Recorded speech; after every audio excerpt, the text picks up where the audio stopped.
On today's episode, we're breaking down 6 levers that drive profitability across all client engagements, whether you run fixed fee projects, retainers, or long term service programs. We'll also fold in core principles around gross margins, utilization, forecasting, and delivery discipline to show how they all reinforce each other. All right, Sei-Wook. So this topic is very top of mind for us these days.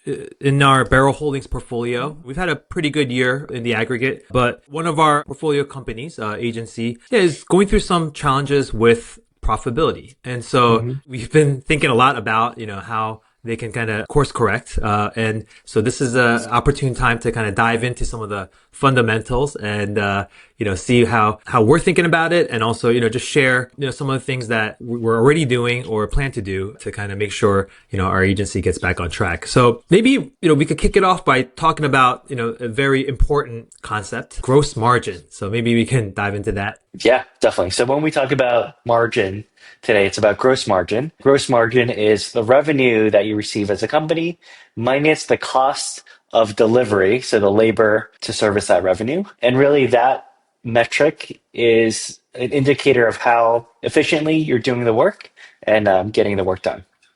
Yeah. So in many respects, like people talk about profit, and this is one form of profit, right? It's a very important form of profit. Cool. And so, yeah, and when we think about like, where does gross margin, and you talk about ways days, like where does it get compressed or, where does it kind of leak? Maybe what do you think the 3 sources that we typically come across are? Yeah, it's usually starts at the pricing and scoping stage. So if there's misalignment there, right at the beginning of signing a new engagement, that's where a lot of, it's kind of the saying like you're setting up the team to fail from the get-go. The next part is poor utilization or overstaffing. So if you have way too many team members for the amount of work that you have. And then the third is inefficient delivery. So, you may have scope things, you may have the right amount of people, but if you're not delivering consistently, so let's say your projects are going way over timeline wise from what you expect. So it's all about the delivery there. Yeah, like how you're doing the projects or the engagements, right? Cool. We'll dive into each one of those, and we've split those into actually 6 separate levers, and so we will, dive into those in a second. And I think, just we should note that, this is profitability not just on kind of fixed fee projects, but it applies to retainers, any kind of hybrid models. You can apply these principles across the board because at the end of the day, you're talking about the work that you need to do for your clients, the people involved, the promises you're making, and then how you're kind of deliver it. So we think that these are pretty transferable. So let's dive in. Let's start with lever number 1. You want to kick it off? Yeah. So lever number 1 is pricing and scoping. So like I just mentioned, it's really aligning what you are delivering or promising that you'll deliver to the price that you're charging for it. And in general, like the more you can charge for a project gives you just more buffer. Like you have more buffer for expenses. If things go sideways, if there are delays, you have a little bit more buffer. And then if the team makes mistakes along the way, you just have a little bit more buffer. So the more you can charge for a project helps, helps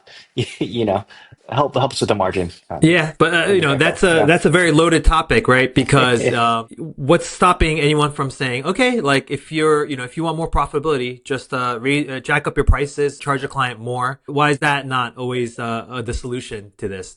It's funny because one of our like earlier interns said, "Hey, I have a solve for this problem. Why don't you just increase your prices?"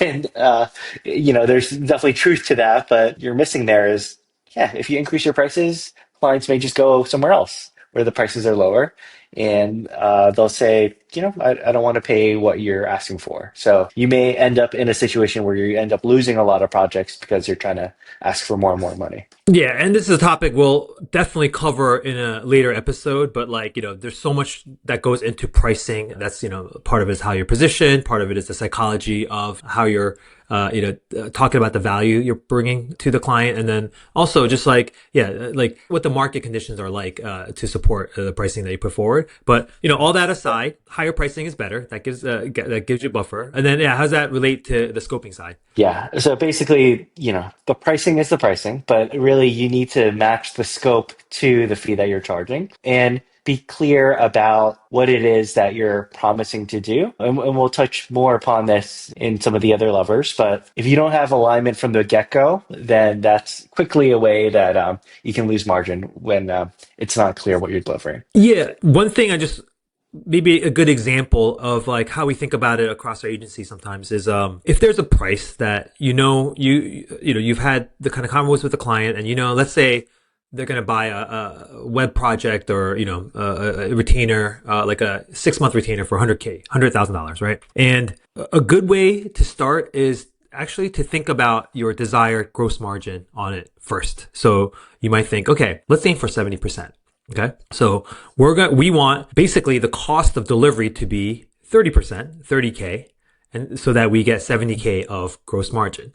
So the way to think about scoping is, hey, can we get this work done for 30K of cost? And that, I think, is a helpful approach to like really structure the thinking around scope. And I think that's what you mean by like matching the fee, right? Scope matching the fee is sometimes you got to know, hey, like where, and depending on the agency and your situation, the gross margins might be less, might be more. And so you kind of have to apply it to your situation. But, generally that's what we are talking about. Yeah, and important thing there is typically you're trying to price based on the outcome of the work, not necessarily like you're going to buy X amount of hours that translates to 100K. With that lens, you can really be creative on how do we do or design the project to achieve that. Do we need to use the exact same process that we did on the other project, or retainer where it was the budget was double?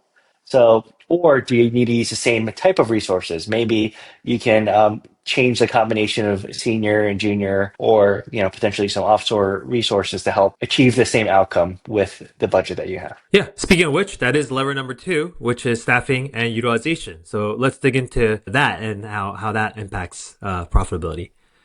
This kind of can also go more macro. So just thinking about your whole team, all the roles, and what is their billable expectation. So a senior person who oversees a team member may have a lower billable expectation versus a more junior team member that's fully dedicated to working on client work. So I think at the get-go, just understand that each role is slightly different.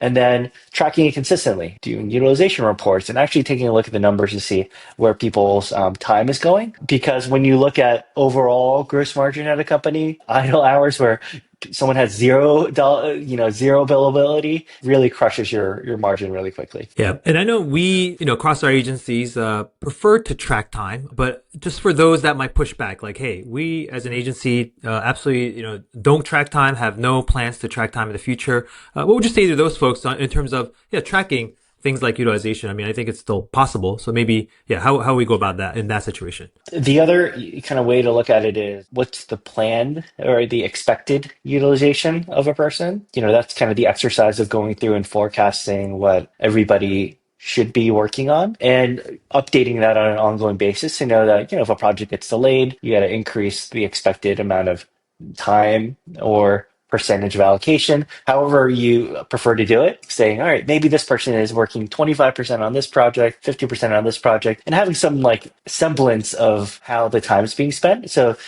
the person doesn't need to track time, but you know through another measure where their time and allocation is going. Yeah. So basically some sense of, like how people are spending time is better than nothing. Great. And then just alluding back to what you said about, just the type of people on a project, seniority levels, especially. You want to kind of expand on that? Yeah. A couple things there is you may want to have like senior people working on a client account, but obviously they're the most expensive resources on your team. And then if you have only junior people working on an account, you may realize that, hey, we're going to do a bunch of rework. Like there are things that, a senior person would take 10 hours and a junior person will take 40 hours. So like suddenly the margin there is lost. So it's really a balance of like, how do you support junior resources with senior resources and making sure that it's the right alignment so that a project, does go efficiently and you're not reworking a lot of the project or engagement. But also kind of the mix is thinking about full-time versus contract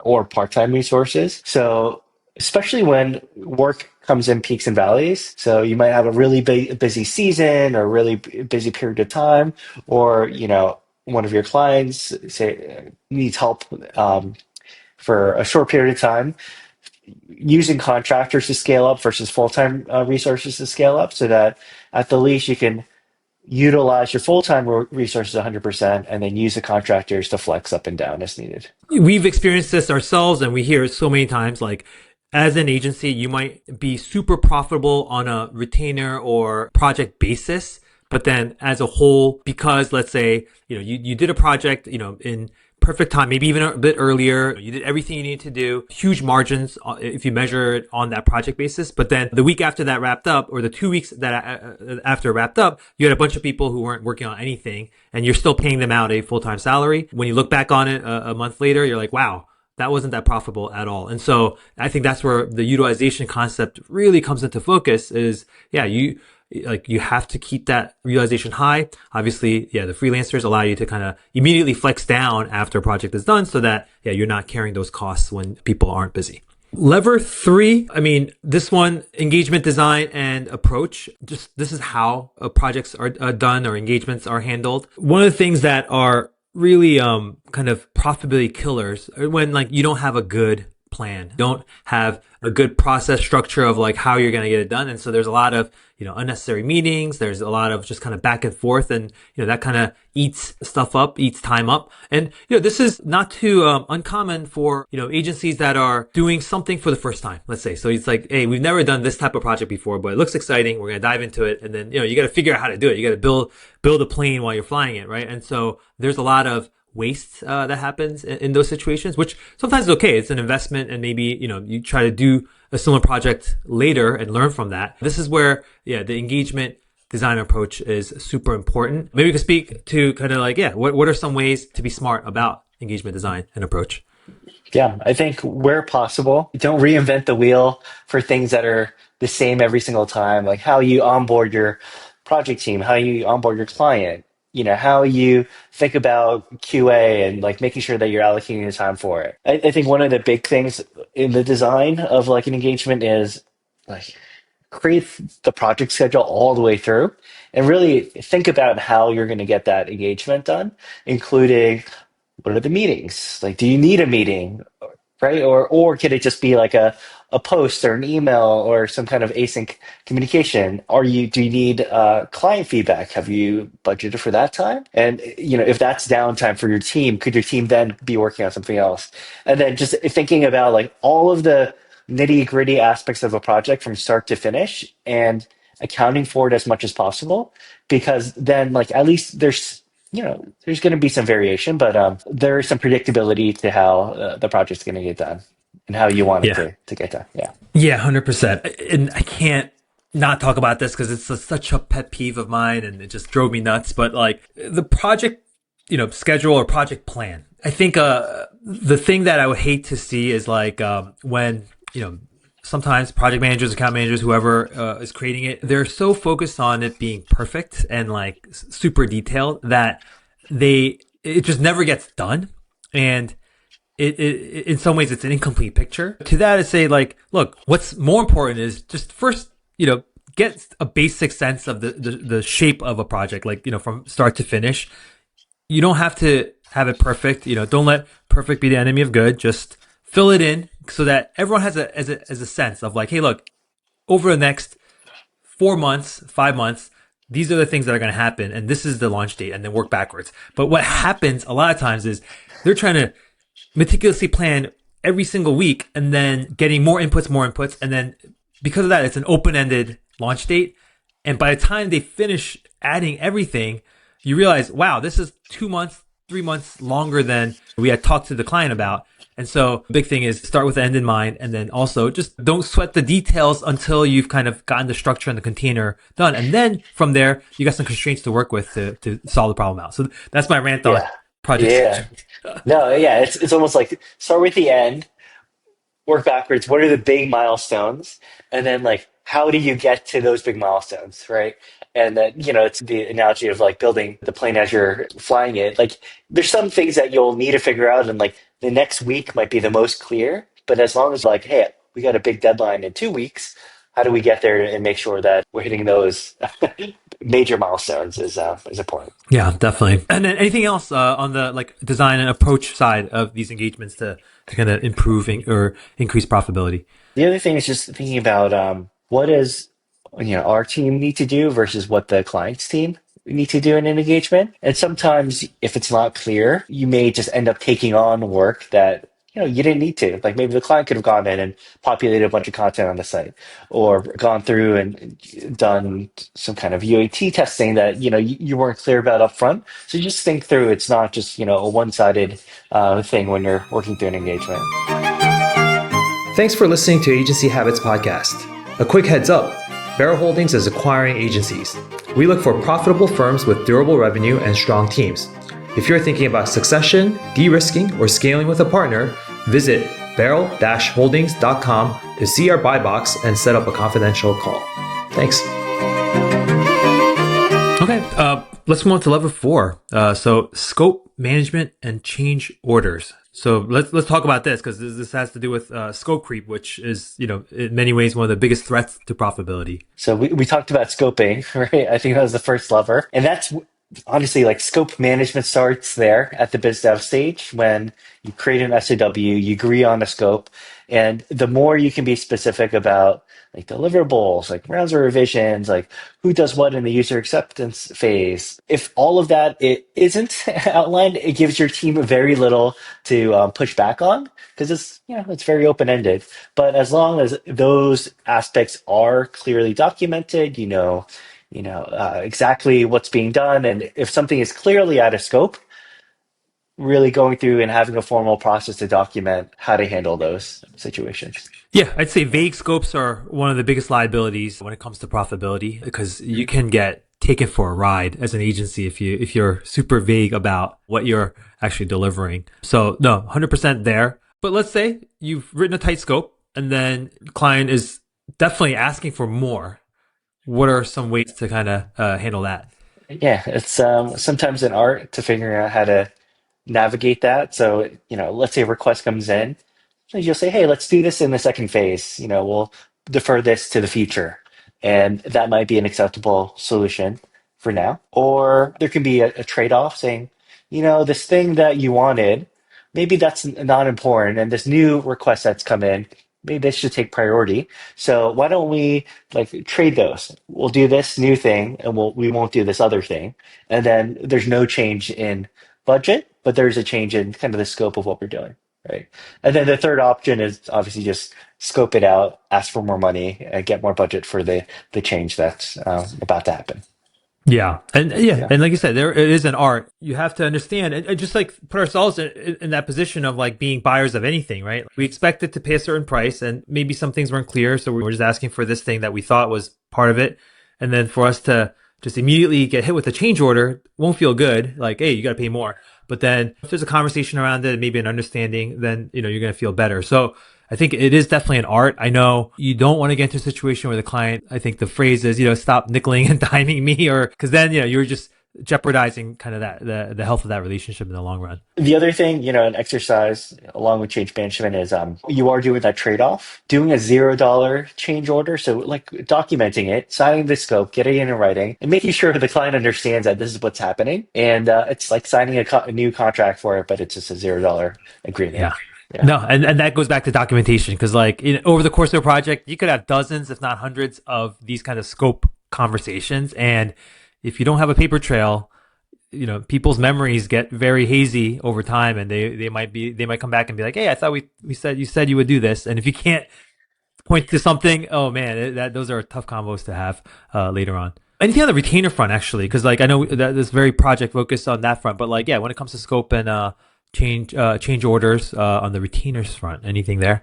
Yeah, I think with the retainers, somewhat depends on how you've structured it, but typically you want to go through a prioritization exercise to understand this is what we're going to do with the team that we've allocated to working on it. And it's the same kind of thing. When we think about a retainer, it's like a series of like imagine like small little projects that make up a retainer.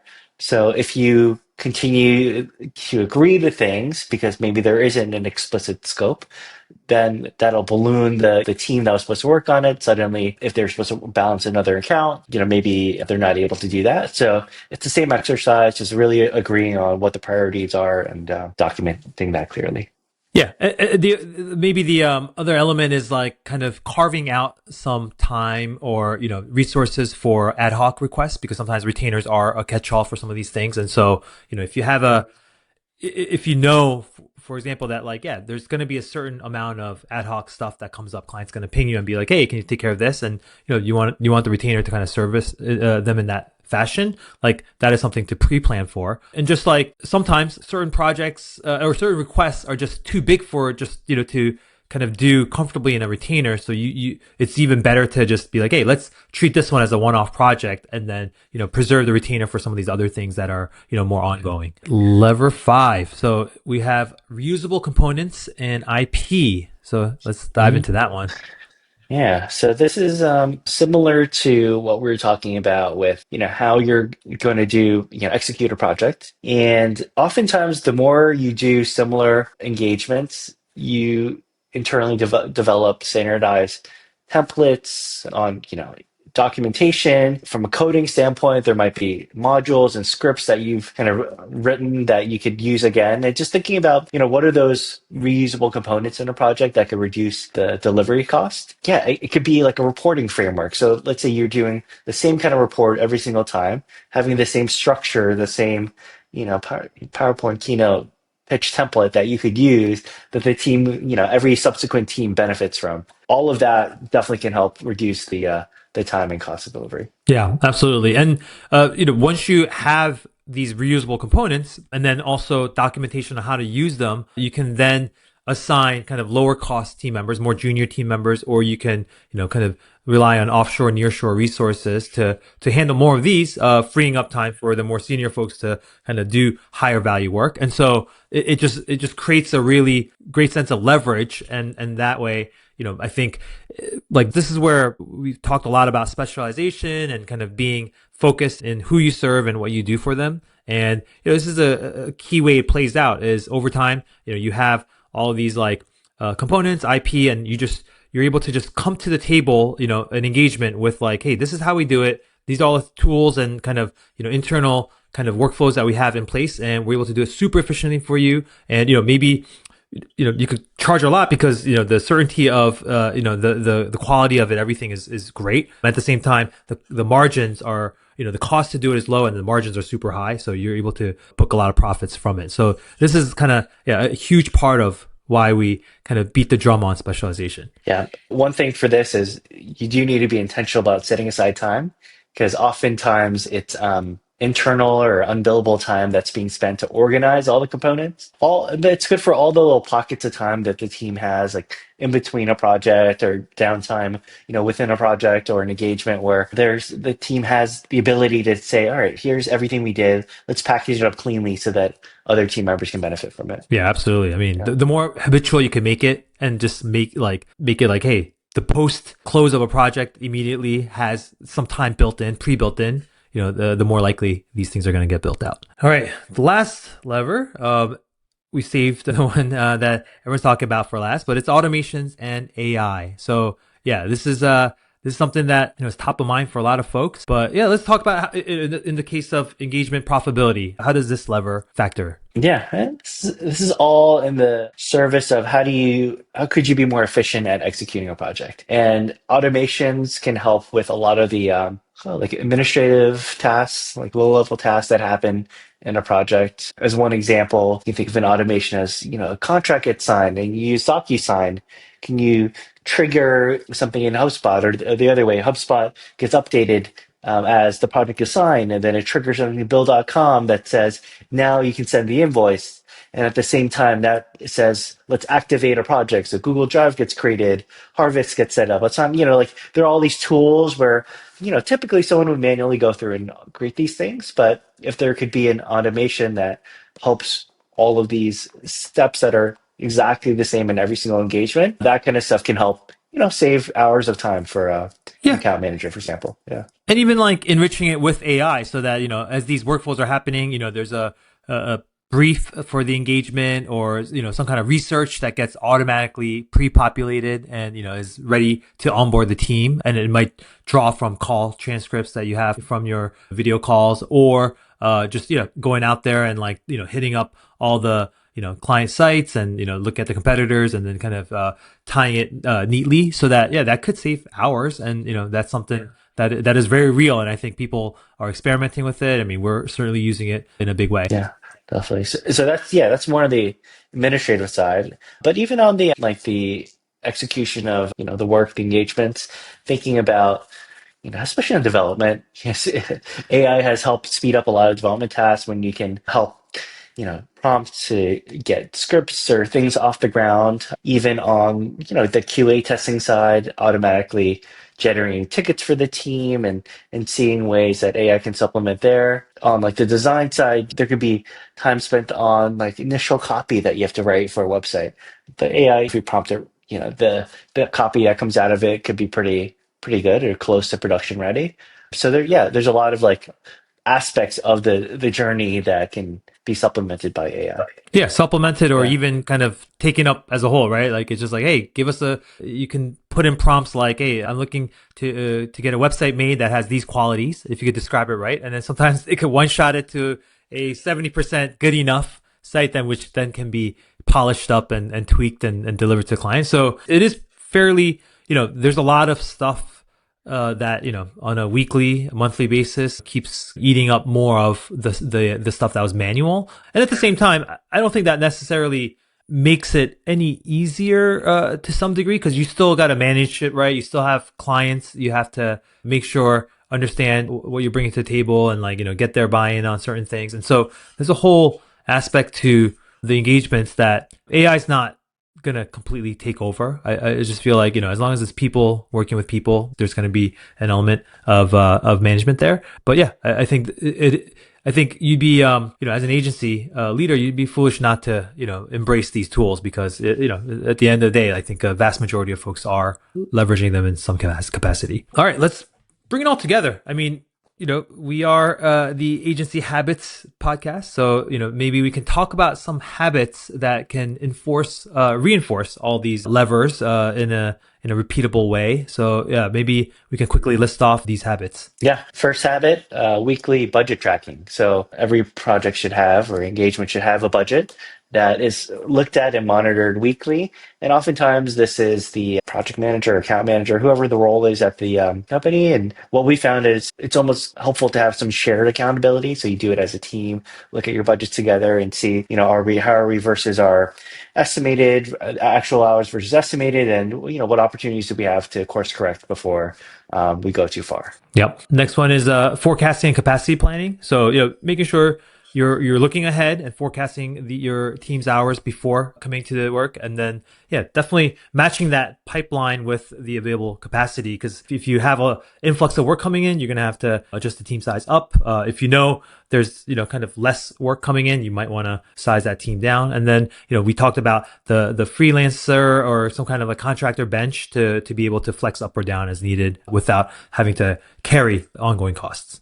Yeah, and for that one, it could be team leads involved in that process, biz dev to inform what is coming down the pipeline, but obviously all the project managers, account managers who are working on live projects engagement. Cool.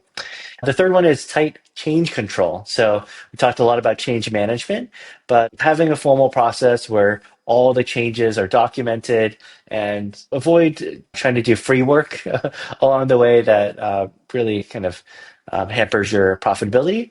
And getting the team involved to flag that. So, it could be a designer who's in a call with a client who brings up a new request, making sure there's a process for that person to talk to the right people to have a conversation around a change request. Yeah, this is all about going back to scope management and just making sure we're handling that. Cool. And then the last habit is debriefs and feedback loops. I mean, we talk about this a lot, which is you have to learn and continue to, make improvements from the learnings. And so, at the end of every engagement, you want to have a structured debrief, get your team together, just always have folks share what well, what could have gone better, and then just, learn from those opportunities, double down on things that went well, and then also use the ones where you guys didn't do such a good job to create new processes, improve the way you do things the next time. And this is, a great opportunity to dive into, especially where did margin go get lost, or just how could we have preserved margin better. And yeah, this once you kind of had that debrief, it's very important to then share it with the rest of the team so that others can learn from your experience. Okay, great. So that brings it all together. So 6 levers should kind of be a good framework to think about ways to clean things up on the profitability side. And then, of course, these habits are ways to keep it in motion. Yeah. Anything else before we wrap up? No, I think it's a whole team effort, as you've probably seen, on gross margins and lifting profitability across the company. It's not just about one project; it's about a holistic view at all these different factors. And yeah, I think everyone has to come together and work together to achieve this goal. Awesome. Well, thanks for tuning in, and good luck with making all your engagements profitable. Take care.